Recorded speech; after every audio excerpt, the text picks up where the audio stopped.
Dan, President Trump has now been in office for about a month now. From your perspective, how's he doing so far? Well, so far there's just a lot of uncertainty about what the tax policies are going to be or immigration policy. But again, I don't think it's inconsistent with what's occurred in the past. There's going to be a lot of debate. There's going to be a lot of rigorous discussion.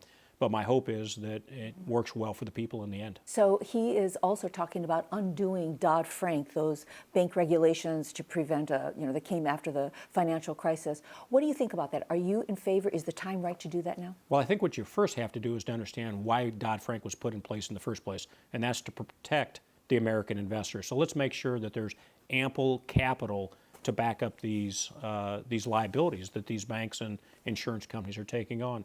So I don't think it's just completely toss it out. I think there's parts of Dodd-Frank that maybe are a little bit too aggressive and would reduce individuals from being able to properly save for retirement and to provide the kind of credit availability to all borrowers that's perhaps what's needed. So are you saying that banks aren't strong enough to go without these regulations? They still have to be supervised? They've always had regulation. I think the question is how much regulation in order to strike the appropriate balance between having a society, which is a very independent society, that's very commercialized, that is based on a set of ideals and democracy, and making sure there's good disclosure and good supervision, but there is a delicate balance. Mm-hmm.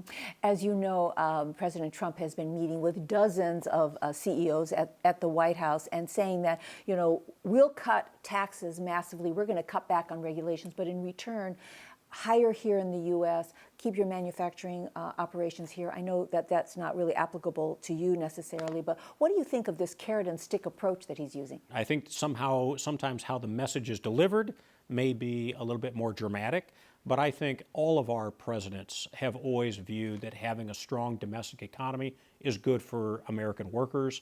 And again, we have to recognize we're a very large exporter of our products and services around the world. You put a border tax into the U.S., my guess is we as exporters will have to deal with border taxes in other countries as well. Do you think that these pronouncements from President Trump are galvanizing business, or is it putting CEOs in a bind? No, I think it's just causing everyone to have to reflect on their strategy and determine where they want the plant, where they have the equipment. But let's make sure we don't lose sight of the real issue. You still have to have people that can do the job and want to do the job, whether it's in manufacturing, whether it's in data analytics, whether it's in engineering or manufacturing. So from a societal perspective, we got to make sure that we have schools and we have environments that are able to pump out the kind of labor force that's necessary to do the jobs that you're discussing. President Trump says that his policies are going to jumpstart the economy. It's going to grow so much faster.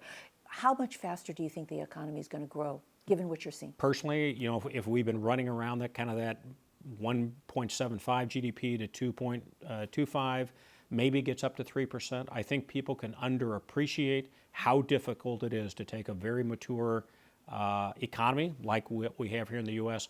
and increase that by 50%. Yeah, he's saying that he's going to double that or more. I think it's always good to have good, ambitious goals, and then you have to set about going and achieving those goals.